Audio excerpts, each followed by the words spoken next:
ഇന്ന് തന്നെ ഡൗൺലോഡ് ചെയ്യൂ. കാണൂ നിങ്ങളുടെ ഫേവറേറ്റ് ഷോസ്. സത്യം പറഞ്ഞ എനിക്കൊരു ടെൻഷൻ ഉണ്ടായിരുന്നു. അയാളുടെ നോട്ടവും ഭാവവും ഒക്കെ എന്തോ ഒരു പ്രത്യേകത ഉള്ളതുപോലെ എനിക്ക് തോന്നി. ശരിക്കും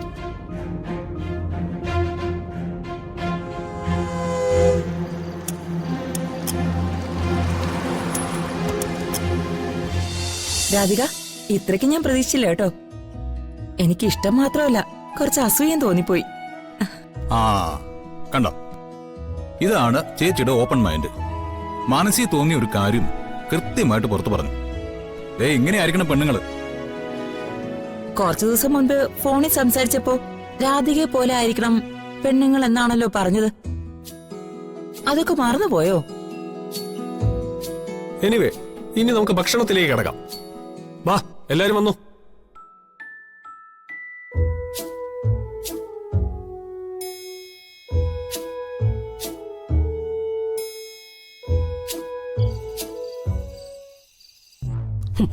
ഉർവശി, വെറുതെ ആവശ്യമില്ലാത്ത കാര്യങ്ങൾ സംസാരിക്കരുത്. ഏട്ടത്തി, ഈ വീട്ടിൽ എന്റെ നിലനിൽപ്പ് തന്നെ അപകടത്തിലാണെന്ന് എനിക്കറിയാം. എന്റെ ഭർത്താവ് ജയിലിലായിട്ട് പോലും ഏട്ടത്തെയും ഏട്ടനും കാണിക്കുന്ന കാരുണ്യം കൊണ്ട് മാത്രമാണ് ഞാനിവിടെ ജീവിക്കുന്നത്. പക്ഷേ ഇതൊക്കെ മറ്റാരെങ്കിലും മുതലെടുക്കുന്നുണ്ടെങ്കിൽ ഇതൊക്കെ എനിക്ക് ചൂണ്ടിക്കാണിച്ചല്ലേ പറ്റൂ. അതിന് ഷെൽഫിലിരുന്ന ആഭരണങ്ങള് രാധിക മോഷ്ടിച്ചു എന്ന് പറയണ്ട.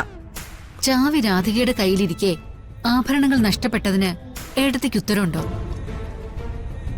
ഉണ്ടോ? സ്വർണം മോഷ്ടിച്ചതാരാണെന്ന് ഏട്ടത്തിക്ക് ഞാൻ ബോധ്യപ്പെടുത്തി തരാം.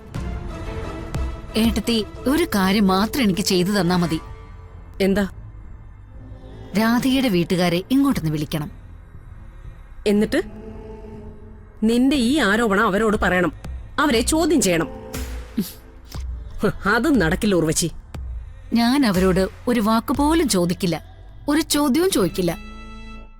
പക്ഷേ ഏട്ടത്തി കാത്തിരിക്കുന്ന തെളിവ് അല്ലാതെ തന്നെ ഏട്ടത്തിക്ക് കിട്ടിക്കോളും. എനിക്ക് നീ പറയുന്നൊന്നും മനസ്സിലാവുന്നില്ല. ഏട്ടത്തി ഒരു കാര്യം ചെയ്, രാധികയോട് അവളുടെ അച്ഛനമ്മമാരോട് ഇങ്ങോട്ടൊന്ന് വരാൻ പറ. അവര് വന്നിട്ടും കൃത്യമായ തെളിവ് ഏട്ടത്തിക്ക് കിട്ടിയില്ലെങ്കിൽ ഏട്ടത്തി എന്നെ ഇവിടുന്ന് പുറത്താക്കിക്കോ. അല്ലെങ്കിൽ വേണ്ട, ഞാൻ തന്നെ ഇവിടുന്ന് ഇറങ്ങിപ്പോയിക്കോളാം. ഇവിടുന്ന് ഉണ്ട് ചോറിനോട് അല്പം കൂറുള്ളതുകൊണ്ട് പറയാ, ഏട്ടത്തി കബളിപ്പിക്കപ്പെടുന്നുണ്ട്. നിഷ്കളങ്കയാണെന്ന് ഏട്ടത്തി പറയുന്ന രാധിക പൂർണ്ണമായിട്ടും അങ്ങനെ അല്ല. ശരി, നീ പറയുന്നത് പോലെ രാധികയുടെ അച്ഛനമ്മമാരെ ഞാൻ ഇവിടെ വരുത്താം. പക്ഷേ തെളിവുകളൊന്നും എനിക്ക് കണ്ടെത്താൻ പറ്റിയില്ലെങ്കിൽ ഉർവശി പറഞ്ഞ വാക്ക് ഓർമ്മയുണ്ടല്ലോ? ഓർമ്മയുണ്ട് ഏട്ടത്തി. ഞാൻ പിന്നെ കണിമംഗലത്തുണ്ടാവില്ല. എങ്കിലും നാളെ തന്നെ അവരോട് വരാൻ പറയാം.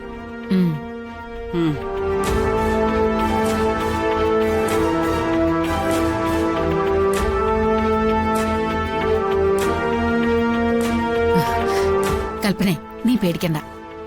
നാളെ ഇവിടെ രാധികയുടെ അച്ഛനമ്മമാര് വന്നാ അവരാണ് കുറ്റക്കാരെന്ന് ഏട്ടത്തി കണ്ടുപിടിക്കും. പിന്നെ നിന്റെ പേരിലുള്ള കുറ്റങ്ങളെല്ലാം അവസാനിക്കും. താങ്ക്സ് ചെറിയമ്മേ.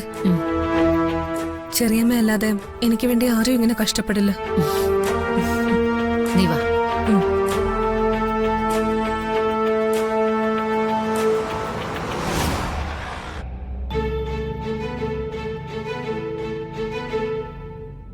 എങ്ങനെ ഉണ്ടായിരുന്നു പാർട്ടി? പറയാനുണ്ടോ? വരുണിനെ പുകഴ്ത്താൻ ആളുകൾ പരസ്പരം മത്സരിക്കായിരുന്നില്ലേ? Hey, no no no no. ഇന്നത്തെ ഫംഗ്ഷൻ എന്റേതായിരുന്നില്ല. എന്റേർലി അത് മിസ്സസ് രാധികയുടേതായിരുന്നു. എടോ, ഭക്ഷണം കഴിച്ചുകൊണ്ടിരിക്കുമ്പോ അവിടെ ആരെങ്കിലും വെറുതെ ഇരുന്നിട്ടുണ്ടോ? എന്തായിരുന്നു തന്നെ പുകഴ്ത്തല്? പറഞ്ഞിട്ട് കാര്യമില്ല കേട്ടോ. പാടി പാട്ട് ഗംഭീരമായിരുന്നു. ഇതിനും മേളിൽ വെക്കാൻ ഒന്നും തന്നെയില്ല. എന്നെ ഒരുപാട് പുകഴ്ത്തല്ലേ, ഞാൻ ചിലപ്പോ അഹങ്കരിച്ചു പോകും. അഹങ്കരിക്കണമെന്ന് മനസ്സിൽ തോന്നിയാലും അത് അറിയണ്ടേ? ഭാഗ്യത്തിന് എന്റെ ഭാര്യയ്ക്ക് അതറിയില്ല.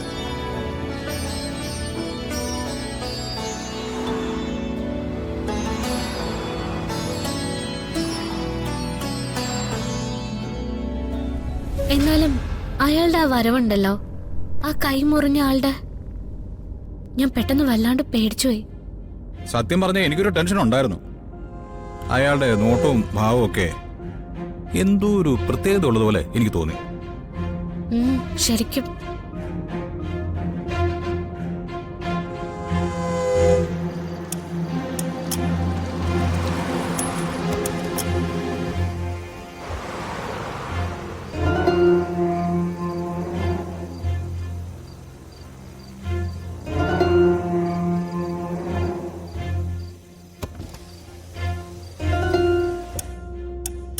എന്നാലും ആ ഗ്ലാസ് എങ്ങനെ അയാളുടെ കയ്യിലിരുന്ന് പൊട്ടിയത്?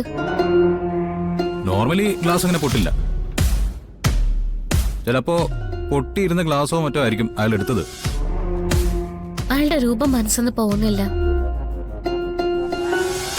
ഒരു കാര്യം എനിക്ക് മനസ്സിലായി. ഒരാൾ എത്ര ക്രൂരനായിരുന്നാലും അയാളെ ആട്ടിൻകുട്ടിയെ പോലെ ആക്കുന്നത് സംഗീതമാണ്. പാട്ട് കേട്ടിട്ട് അയാൾ കയറി വന്നതാ. എന്നിട്ട് അയാൾ പറഞ്ഞു കേട്ടില്ലേ? ശ്യാമ മാഡത്തിന്റെ പാട്ടുകൾ മുഴുവൻ കയ്യിലുണ്ടെന്നല്ലേ പറഞ്ഞേ? അപ്പോ സംഗീതത്തിനോട് താല്പര്യമുള്ള ആള് തന്നെയായിരിക്കും. പിന്നെ കുറച്ച് പുതിയ പാട്ടുകളൊക്കെ ഒന്ന് പഠിച്ചു വെച്ചേക്കണം. എന്തിനാ? ഇനി നമ്മുടെ ഫ്രണ്ട്സിന്റെ ഏതെങ്കിലും ഫംഗ്ഷൻ വന്നാല് അതിൽ ആദ്യത്തെ ഡിമാൻഡ് രാധികയുടെ പാട്ടെന്നുള്ളതായിരിക്കും. ഇപ്പൊ അവിടെ ഉണ്ടാകുന്നമാര് എല്ലാവരോടും ചെന്ന് പറയില്ലേ? അങ്ങനെ എല്ലായിടത്തും ചെന്ന് പാടാനൊന്നും എന്നെ കൊണ്ട് പറ്റില്ല. വെറുതെ ഒന്നും വേണ്ട. നമുക്കേ ഓരോ പാട്ടിനും കൃത്യമായിട്ടുള്ള ശമ്പളം അങ്ങ് ഡിമാൻഡ് ചെയ്യാം. എന്താ? അതൊരു ബിസിനസ് ആട്ടോ. എടോ, സത്യം പറഞ്ഞാലേ ഈ ആർട്ടുകൾ ഉണ്ടല്ലോ, അത് നല്ല ബിസിനസ് വരെയുള്ള സംഗതിയല്ലേ. താൻ നോക്കിക്കോ, താനൊന്ന് പാടി തെളിഞ്ഞിട്ട് നാട് മുഴുവൻ തന്നെ ആരാധിക്കുന്ന സമയത്ത് ഞാൻ തന്റെ പേരിൽ ഒരു മ്യൂസിക് കമ്പനി അങ്ങ് തുടങ്ങും. എന്നിട്ട് അതിൽ നിന്ന് കോടികൾ സമ്പാദിക്കുകയും ചെയ്യും. നടക്കാത്ത കാര്യങ്ങളെ ഒരുപാട് ഇങ്ങനെ പറയല്ലേ. പാനത്തോളം ആഗ്രഹിച്ചല്ലേ കുന്നോളെങ്കിലും കിട്ടുമെന്നല്ലേ? എന്ന് അച്ഛൻ പറഞ്ഞു തന്നിട്ടില്ലേ? അച്ഛൻ നേരെ മറിച്ചാ പറഞ്ഞിട്ടില്ല. കുന്നോളം ആഗ്രഹിച്ച കുന്നിക്കുരുവോളം കിട്ടുമെന്നാ പറയാ. ഇപ്പൊ പ്രശ്നം തീർന്നല്ലോ.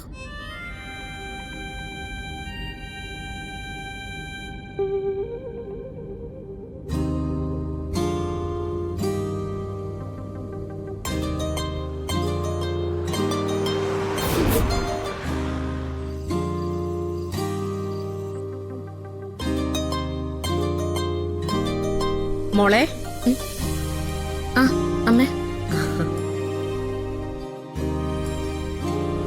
എങ്ങനെയുണ്ടായിരുന്നു മോളെ ഫംഗ്ഷനൊക്കെ? നന്നായിരുന്നു അമ്മേ. എല്ലാരും കൂടി നിർബന്ധിച്ച് എന്നെ പാട്ട് പാടിക്കുകയൊക്കെ ചെയ്തു. ആ, അത് നന്നായി. മോള് വീട്ടിൽ വിളിച്ചായിരുന്നോ? ഇല്ല, ഇന്ന് രാവിലെ വിളിച്ചതാ. അച്ഛനും അമ്മയും ഇങ്ങോട്ട് വരാത്തെന്താ? അത് അവിടുത്തെ കാര്യങ്ങളൊക്കെ അമ്മയ്ക്ക് അറിയാലോ. മുത്തശ്ശിയുടെയും പ്രിയങ്കയുടെ ഒക്കെ അവസ്ഥ. അതൊക്കെ അറിയാം. എന്നാലും ഇടയ്ക്ക് ഇതുവഴി ഒന്ന് വരാല്ലോ. വിശേഷങ്ങളൊക്കെ അന്വേഷിച്ചു പോവാല്ലോ. അച്ഛനെയും അമ്മയും കാണുന്നത് എല്ലാവർക്കും ഒരു സന്തോഷമല്ലേ. ബന്ധങ്ങളാ മോളെ ഒരാളുടെ സമ്പാദ്യം എന്ന് പറയുന്നേ. ഏറ്റവും അടുത്തവർ തമ്മിൽ ഒരു അകലവും ഇല്ലാതെ ഇടയ്ക്കൊന്ന് കാണുക. എന്തെങ്കിലുമൊക്കെ വിശേഷങ്ങൾ പരസ്പരം ചോദിക്കുക. അതൊക്കെ വേണ്ടേ?